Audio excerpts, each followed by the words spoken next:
इस दुनिया में हमेशा ही आपको ऐसे लोग मिलेंगे जो आपसे ज़्यादा अट्रैक्टिव होंगे, आपसे ज़्यादा इंटेलिजेंट होंगे, आपसे ज़्यादा पैसे वाले होंगे, आपसे ज़्यादा खुश होंगे। But you have to make a promise to yourself that आपको कभी भी आपसे ज़्यादा कंसिस्टेंट इंसान आपको ना मिले।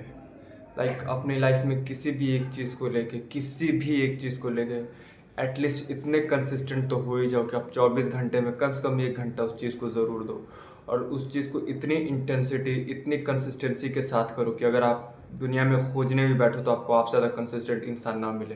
क्योंकि life is a race, and it is a race, it have not a starting point which is equal to everyone. हम पैदा होते हैं इस दुनिया में, हो सकता है एक इंसान जिस चीज़ को अचीव करने में पूरी ज़िंदगी लगा दे, दूसरा इंसान को वो पैदा होते ही मिल जाए। कि अगर कोई गरीब घर में पैदा होता है, उसे जितना पैसा वो अपनी ज़िंदगी भर में कमाएगा, हो सकता है एक अमीर घर में पैदा हुआ बच्चा उसे जन्म से ही उतना सब कुछ मिल जाए। So the starting point is not equal to everyone. So the thing we can do is to just keep doing, अपने आप को ऊपर बढ़ाते रहो, just keep doing that with pure consistency, without any delay, without any delusion.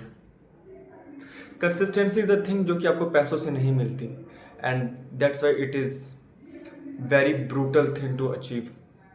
ये आपको पैसों से नहीं मिलती, ये आपको जो है कि आपके कनेक्शन से नहीं मिलेगी, आपको सिर्फ और सिर्फ अपनी मेहनत और अपने खून पसीने से ही मिल पाएगी। इसे आपको सिर्फ अपनी डेडिकेशन से मिलेगी। और विदाउट कंसिस्टेंसी अगर तुम्हारे पास टैलेंट भी तो तुम कुछ खास उखाड़ नहीं पाओगे, और अगर टैलेंट नहीं है तो कंसिस्टेंसी तुम बहुत कुछ अचीव कर सकते हो। क्योंकि लिसन वन थिंग, अगर आपके पास टैलेंट है that is a very good thing, और भगवान का शुक्रिया करो कि तुम्हें एक टैलेंट दिया है उन्होंने। बट इससे तुम 1 या 2 बार लोगों की नज़रों में आ सकते हो, 1 या 2 बार तुम लाइफ में सक्सेसफुल बन सकते हो। बट सक्सेसफुल बनना उतना इंपॉर्टेंट नहीं है जितना सक्सेसफुल बने रहना है। और किसी भी चीज़ में बने रहने के लिए आपको कंसिस्टेंसी चाहिए ही चाहिए। टैलेंट हो सकता है कि तुम्हारा मन कर रहा हो तुमने कर दिया, तुम्हारा इंटरेस्ट है तुमने कर दिया, बट अगर तुम्हारे पास कंसिस्टेंसी नहीं है bro, then remember one thing कि हर चीज़ में तुम्हारा इंटरेस्ट हमेशा नहीं रहेगा। Most of the time interest नहीं रहेगा, बट तुम्हारे पास कंसिस्टेंसी होनी चाहिए कि तुम्हारा काम में मन लगे या ना लगे, तुम्हें वो काम करते रहना है। एंड एक बहुत बड़ी बुलशिट है, और इसमें तुम्हें बिल्कुल भी नहीं पढ़ना कि follow your passion. Follow your passion and trust me thing. तुम्हें ऐसा लग रहा होगा कि यार पढ़ाई में मेरा मन नहीं लगता है, मैं इसमें इसलिए कंसिस्टेंट नहीं क्योंकि पढ़ाई में मेरा मन नहीं लगता है। बट और अगर मेरा कोई पैशन होता, मेरा किसी चीज़ में इंटरेस्ट होता, तो मैं उसमें बहुत ज़्यादा अच्छा करता। नहीं, तुम्हें एक रियलिटी बताऊं, अगर तुम अपनी पढ़ाई में कंसिस्टेंट नहीं हो और अभी तुम्हें अपना टैलेंट नहीं पता, लेकिन फ्यूचर में अगर तुम्हें तुम्हारा टैलेंट या जिसमें तुम अपना पैशन बनाना चाहते हो, तुम उस चीज़ में कंसिस्टेंट भी नहीं रह पाओगे। क्योंकि कंसिस्टेंट ऐसा नहीं कि एक काम है और एक काम नहीं, कंसिस्टेंसी इज एंड मॉड्यूल, वो एक स्ट्रक्चर है, और वो जिसे आता है वो हर काम में कंसिस्टेंसी को अप्लाई करता है। फिर चाहे वो पढ़ाई हो, वो चाहे स्पोर्ट हो, चाहे घर के काम हो, कुछ भी हो, और चाहे वो आपका पैशन हो। अगर तुम्हें जिस काम में तुम्हारा पैशन है, जिस काम में तुम्हारा इंटरेस्ट है, तुम्हें उसमें भी कंसिस्टेंट रहना पड़ेगा। कई बार तुम्हें उस काम को भी करने का मन नहीं करेगा। सो कंसिस्टेंसी बहुत बहुत बहुत ज़्यादा ज़रूरी है ब्रो, बहुत ज़्यादा ज़रूरी है कंसिस्टेंसी।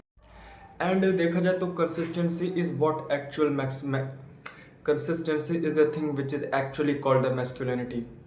मैस्कुलिनिटी सिर्फ अबाउट सिक्स पैक्स और बॉडी और ये सब के बारे में नहीं है। मेनली कंसिस्टेंसी है कि आप कितने, मेनली मैस्कुलिनिटी है कि आप अपने गोल्स को लेके, आप ज़िंदगी में क्या करना चाहते हो उसके प्रति आप कितने कंसिस्टेंट हो।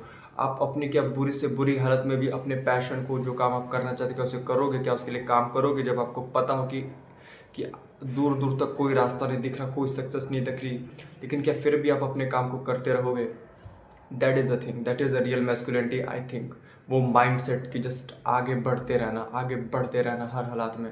मुझे ऐसा लगता है कि असली मैस्कुलिनिटी वही है। क्योंकि देखो ना, हर चीज़ में, फिर चाहे वो बॉडी ही क्यों ना बनानी हो, उसमें भी वो 1 हफ्ते या 1 साल, 1 हफ्ते या 1 महीने में नहीं मत कम से कम साल 2 साल लगते हैं जब आप कंसिस्टेंटली उस चीज़ में लगे रहो। यहाँ तक कि अगर आपको बाल भी बढ़ाने हैं तो आपको उसमें भी कंसिस्टेंटली बालों की केयर करनी पड़ेगी। हर चीज़, देखो किसी भी चीज़ को अगर अच्छे लेवल पे बनाना है तो आपको उसकी केयर करनी पड़ती है, कंसिस्टेंट होकर उसे देखना पड़ता है, उसकी कमियां तराशनी पड़ती है। आप किसी भी चीज़ से भाग नहीं सकते, इंड्योरेंस लानी पड़ती है, सब कुछ कंसिस्टेंसी पे बेस्ड है। क्योंकि कोई भी चीज़ एक दिन में नहीं होती, ये दुनिया एक दिन में नहीं बनी थी। अगर भगवान है तो उसने भी कंसिस्टेंसी के साथ इस दुनिया को बनाया होगा I think. So that is I think कि बहुत ज़्यादा इंपॉर्टेंट है कंसिस्टेंसी की वैल्यू करना, कंसिस्टेंसी को अप्रिशिएट करना। जीतना हारना लगा रहता है, लेकिन आप कितने कंसिस्टेंट होकर आप गेम में लगे रहते हो, दैट डिपेंड्स द मोस्ट। और आज के टाइम में सबसे ज़्यादा रेयर चीज़ भी कंसिस्टेंसी है। So that is all about, I want to say that the consistency is the most underrated weapon humankind even have, क्योंकि बूंद बूंद से ही घड़ा भरता है। अगर कंसिस्टेंसी के साथ बूंद बूंद भी भरो तो घड़ा भर जाता है, और अगर उसमें तुम डिले करो तो वो कभी नहीं भर पाएगा। So that was all I want to say, that be consistent, take care your self. And अगर तुम्हें कंसिस्टेंसी की वैल्यू 1% भी समझ में आई, so it's a huge success for me. Thank you very much.